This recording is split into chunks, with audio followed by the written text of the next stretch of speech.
definitely quite a bit harder. I mean, every boss. Well, there was pretty much no pushover bosses. Only a couple maybe, but compared to previous year, there's only been like one or two hard bosses. So in that sense, it's way harder than anything before. Yeah, the overall difficulty on tier 11 is by far the hardest, but there is no single encounter that's quite as hard as some of the earlier ones. Yeah, none of the encounters really reached to like Lich King levels. I'd say almost all of the encounters would have been like top 3 difficulty in ICC easily. Well, they would have been top 2 because they would have been the hardest after Lich King. Yeah, they probably every single encounter, maybe aside from Halfus, was like harder than every other encounter in ICC except for Lich King. It's not Maloriak. First trading tier in Cataclysm, so it's only gonna get harder. Let's hope. Well, we'll see. Okay. Talking about raid as it is now, with the guild levels, etc. We have a couple of new things like cauldrons and stuff like that. Who is handled? Is everyone bringing their own like flask food, or does the guild pay for all that? Well, now that we actually have the cauldron recipes and can do that, the guild pays for flasks, but everybody has to bring their own potions. I think it works quite nicely that way, because it's really a lot cheaper to make the cauldrons with all the buffs and so on. Yeah, the guild pays the feasts as well. Yeah, feasts as well, yeah. Yeah, okay. Fair enough. We also were discussing about whether... I know you guys are hardcore into the fucking bones, so my question is this. Professions, is there any must-have for your raiding team? Like, I doubt that there are any raiders in your guild that runs around with skinning and mining for professions. So, are there any must-have? Well, no, I wouldn't say that there are any must-have professions, because at the start of the expansion, you have to balance how much money you are willing to spend on like random epics, professions, flasks, and so on, because they cost like 1,000 gold a pop in the start. So you can't really expect everyone to like min-max to the max. Of course, leatherworking, for example, would have been the best profession at the start, but everybody was kind of foreseeing that there's gonna be the main stat enchant to the wrists sooner or later, so not everybody rolled leatherworking. I think alchemy was quite a popular option, because then you could just have double duration flasks and get a decent trinket. So the double flasks actually allowed you to maybe buy 2 more PoE epics at the price of what you saved. There's a lot of personal choice, I think. I still really like engineering above all else. That's about it. I mean, there's just so many situational abilities you can use in some encounters to simply dodge death or avoid a wipe altogether. I mean, it's completely nerfed ever since ICC, but still, it's extremely powerful.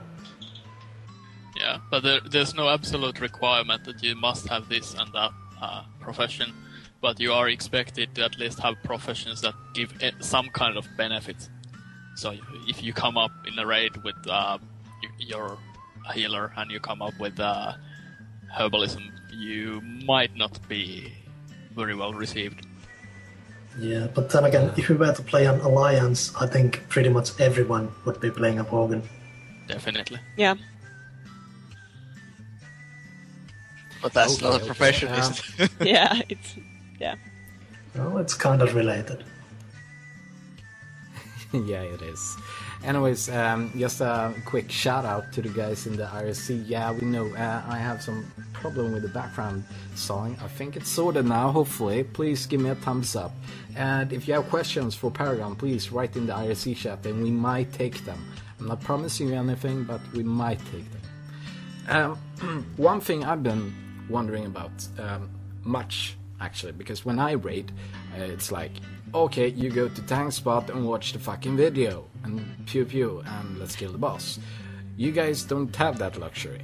So, how do you actually go forth, like, making a tactic? And is it just one of you who does the tactic, or does everyone do it? Or tell me about how you actually go about such a thing for a boss. Well, Basically, we have a competition who shouts the loudest, and that's what we go with.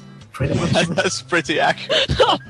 in some ways, yeah. I mean, basically, when we come to a new boss that we don't know anything about, which is not very often, but anyway, when it happens, we'll just pull the boss and try to stay alive. We don't care about DPS at all. Everybody is simply supposed to watch what's happening, what are the abilities, and how can you stay alive, are there any ads coming, and so on. And we'll take maybe like 4 or 5 wipes or something, see if we can figure out the fight, maybe check some logs after those 4 or 5 wipes to see, for example, if we are wiping on a specific ability, we'll check whether it can be resisted, the damage, or if it's physical damage, if it can be mitigated by some cooldowns and so on. And then we discuss in TeamSpeak. Everybody is allowed to speak up and say whatever he has on his mind. And usually we kind of have this consensus going that we agree on how to do things, but if we don't, the guild leader will decide if we can't agree on what's the best way. And generally the idea is to, like, first to survive. After we have seen what happens, we try to see if there is a second phase. So we start DPSing as hard as possible while, of course, surviving still. And see if there is, for example, a second phase at 50%, or if there's a second phase at a certain time limit, and so on. And just like try to figure out the boss one ability, one phase at a time. And once we have all of it, it will just die. Yeah, then it's usually like, what happened? People check their combat logs, link the abilities to the raid chat, and it's like, can we go this? And then healers say, no, it's not possible because this and that, and then we figure like how we can get this on that out of the, the picture, like if we have to use bops or any abilities that make it easier. Usually the tactic doesn't end up being too complicated, but like stuff like Rage's Fury on healers might make it easier, and we take everything into consideration. Yeah, and especially we start with quite a lot of healers on the early pulls, because that makes it possible to survive longer with the extra healing. And once we start figuring out how to mitigate the damage and how to avoid the damage, we start dropping out healers, because usually there is an enrage timer, or just having more DPS makes the fight easier. Yeah, then when we hit the enrage timers, then we figure out which is the best class to take. And sorry, Jin, go on. No, it's fine. But especially in this day, it's been a lot about people learning how to play. And that way we can drop a lot of heals, so that people don't stand in the fires and stuff. I mean, there's been massive differences in damage taken while we were still progressing. And not everyone learned at equal rates. So we kind of just did a lot of pulls, not even DPSing, just staying pretty much alive and not taking any damage until people learned that, and we can drop like even 2 healers or something like that. And I think we dropped like massive difference. Like 4 healers. We went to Magma with like 9 at some point, and we ended it doing it. Yeah, that's 5. true. Yeah. Usually it goes like, say, it asks the healers, can we drop 1 healer? The healers are like, what the fuck are you thinking? There's no way we can drop 1 healers. And then we drop 2. Yeah! So... So, yeah, well, if it was me, I would have major headache on every boss. But yeah, you guys are the hardcore, I'm just the casual one. Let's see here. We also have, like, I know you guys roll a lot of alts because you want to be ready for future encounters. Do you roll by... Like, when you pick the race, for example, do you roll by which race benefits most from the ratios, or do you just pick whatever you feel like? Is let's not get racist here, but races in game, are they any good for end game rating, or top end game rating? Well, everybody is expected to pick their rating character's race according to what's the best. So, for example, when I noticed that I have to do a lot of Moonkin action, I was supposed to play Resto, but Druid healing wasn't so hot, so I did a lot of Moonkin. I had to, or didn't have to, but still changed to Troll, simply because it's a lot better than Tauren for a Moonkin. I think everybody is expected to do that for their main characters. But if you're not planning on raiding on your alt, then it doesn't really matter that much.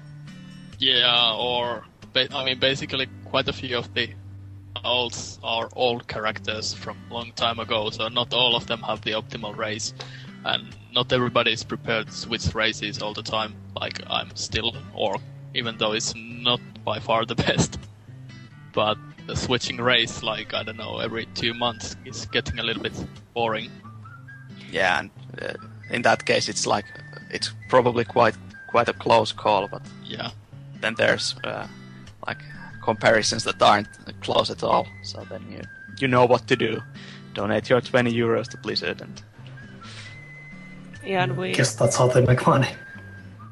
Yeah, but it's like you mentioned, we have multiple alts, and the truth is we only have one alt trade, and the way we set it up was we made a thread. Everybody knew that we're gonna have an alt trade, so everybody, had the time to think about themselves, like what do you want to play and what do you have been playing. And then there was one day this thread where it said, like, right here, 3 options, what do you want to play? First, like, being the one that you want to play the most, and then 2 alternatives. And then I wrote there Restoration Shaman, and I only want to play this. And then we just figure it out who plays what, and some people had to, take the second like favorite character and play that.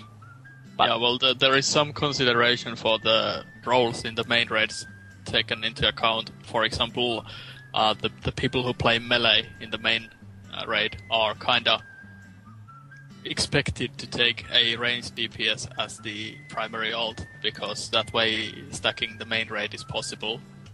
yeah, and having Why if you still didn't do that though? It was just- Robot is back. It's also Yeah, he's back, usually ends up being the healers having a second healer with some other class as the main alt. Yeah, another way to stack the raid is that quite a lot of us have, an active secondary spec.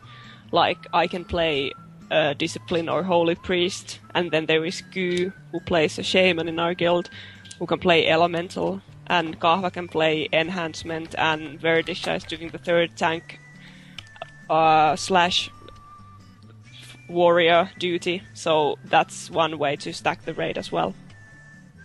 yeah, and then also everybody is of course expected to have a Feral Druid alt, so we can go to Nefarian.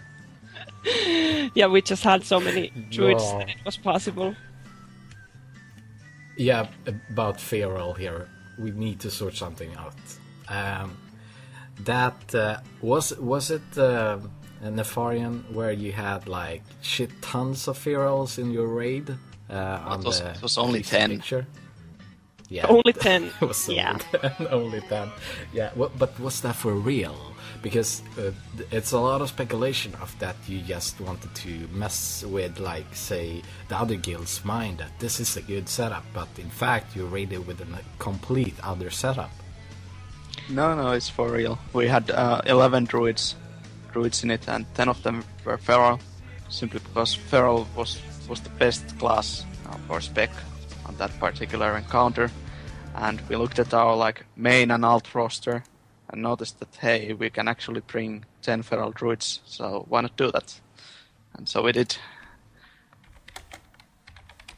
Yeah, okay. Yeah, let's scratch that then. I guess we can say to all the naysayers that it was actually true. Anyways, I'll